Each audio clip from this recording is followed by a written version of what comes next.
একজন প্রেমিক সে সারাদিন প্রেমিকের পিছনে সময় দিতে পারে, একজন হাজব্যান্ড দিতে পারে না। প্রেমিক এমন না যে সে তার প্রেমিকাকে সারাদিন সময় দেয়, মূলত সে গ্যারান্টি রাখে এই মহিলাটার অন্য কোথাও বিয়ে হয়ে যাচ্ছে কিনা, জানি বিয়ে হয়ে যায় কিনা, বা এই মেয়ে অন্য কারো প্রেমে পড়ে যায় কিনা। এত সুন্দরী মেয়ে, বাপরে বাপ, আমি যদি ওরে বিয়ে না করে মরে যাবো, আমার আর কিচ্ছু না জীবনে, এই মহিলাই মনে সুন্দর।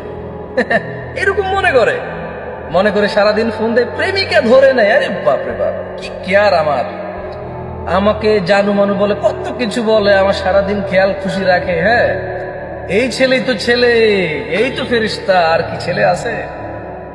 পক্ষান্তর একজন হাজব্যান্ড যে কবুল বলে কোনো মহিলাকে ঘরে নিয়ে আসে, সে জানে যে এই মহিলাকে আমি বিয়ে করেছি, সে আমার আমানত, সে আমানতদারি খেয়ানতদারি করবে না। একজন প্রেমিক তার প্রেমিকাকে বিশ্বাস করে না, সারাদিন তাই কল দিয়ে, মানে কখনো বিজি আছে কিনা নাম্বার, অন্য কোন নাম্বারটা বন্ধ কিনা, কার সাথে কথা বলতেছো, বা অন্য কোনো ছেলে প্রেমে পড়তেছে কিনা, একটু আগে যেটা বললাম।